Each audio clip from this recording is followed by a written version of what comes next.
What's happening everyone, my name is Alex and welcome back to a new review. For today we have a new smartwatch from China called the Diggro DI01.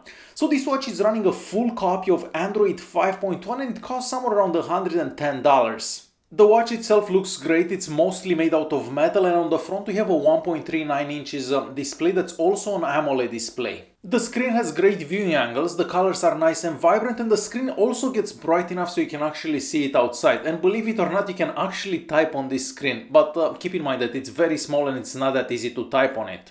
On the left hand side we have the speaker and the speaker seems to get quite loud, and on the other side you're gonna find the microphone, so yes, you can talk like this just like James Bond. And aside from that we have the camera, because we have a camera and a button. And these are a few pictures that I took with this camera, and of course nothing spectacular, but you can take pictures if you need to take a picture somewhere. Moving on to the straps, well, the straps are made out of this soft rubber, and even though it doesn't feel bad and it doesn't look that bad, it could definitely be improved. And I don't believe that you can actually change the straps or replace them. I think it's gonna be a bit difficult to do that. The back of the watch is made out of plastic, and there you're gonna find the heart rate monitor. We also have the connectors for the charger and a little plastic door that will let you access the SIM card tray. So yes, you could install a SIM card and use this watch as a phone by itself, so you don't actually need to use this watch with your phone, you can just use it by itself. The charger that comes with the watch, it's not the greatest, so it attaches to the back of the watch with magnets, but every single time you move the watch it gets disconnected or it falls off. So not the greatest charging experience there. So you basically have to put the watch down and charge it and then just take it back up whenever you're done charging it. So definitely not the greatest charging experience. What I like about the watch is the fact that every time you turn it towards you, the screen comes on and it's very nice and bright and you can see it very clearly, so that's a good thing. Another thing I like is the fact that the watch comes pre-installed with a whole bunch of watch faces, and it only takes about a second to switch in between each one of them. So you basically just push on the screen and then you just change the watch face and change it to the next one and change it to the next one, so it's very easy to do so, and you can download a whole bunch more if you want to do so. So that's definitely a positive thing about this watch. Now the watch has the MediaTek 6580 CPU, this is a quad-core CPU, and we also have 1 GB of RAM and 16 GB of internal storage. There is no way of expanding the internal storage, but I think that's gonna be enough for most people just because this is a watch and it's not exactly a smartphone, so you can't do that much on it even though it's running a full copy of Android 5.1. I noticed that on most websites it says that the watch is waterproof. However, this watch is not waterproof and I'm 100% sure of that. Like if you're gonna put this in water, it's gonna die within 30 seconds. So definitely don't put this in the water.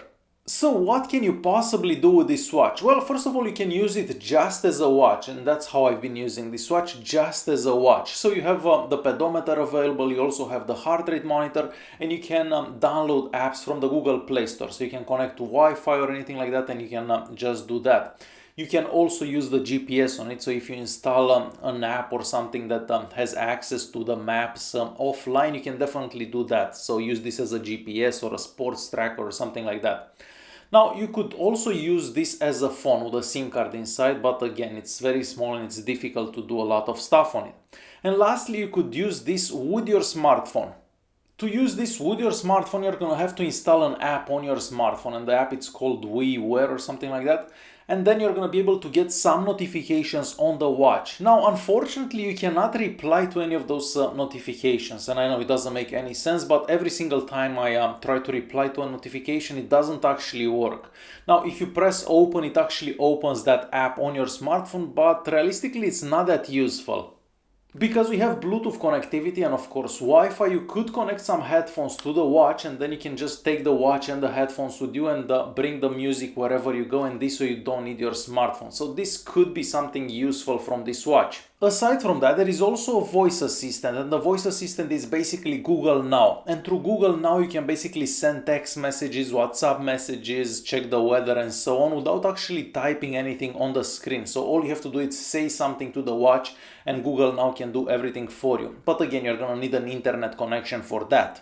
Since the watch is running a full version of Android, you basically have access to all the apps available in the Play Store. So technically you can play games on it, but again, the screen is so small, it's not gonna be that pleasant to actually play any games on it. You can watch YouTube videos if you want. You can basically do anything that you would do on a smartphone, but on a very, very small screen. As for other features worth mentioning, well, the watch has a pedometer and that can keep track of your steps throughout the day, and it can record all the steps that you've done in the previous days. And we also have the heart rate monitor. Unfortunately, the heart rate monitor cannot monitor your heart rate constantly, so every single time you want to see your heart rate, you have to activate that. So the way I see it, the best way to use this watch is as a watch by itself. So you don't have any SIM card inside, you don't have this connected to your smartphone, you just use it as a watch, because this way you have access to the pedometer, you have access to the heart rate monitor, and you also have Bluetooth connectivity, and you can just connect some headphones and listen to music that way. You also have Wi-Fi, so if you go somewhere where there are Wi-Fi networks, you can just connect to the Wi-Fi and use it as a smartphone basically. So I think that's the most useful thing that you could do with this watch, use it just as a watch.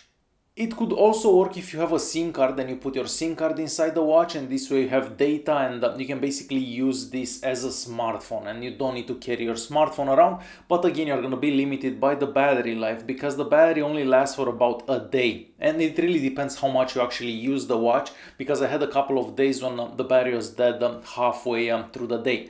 So not the greatest battery life, and keep in mind that you have to take off the watch and use that horrible charger to charge it.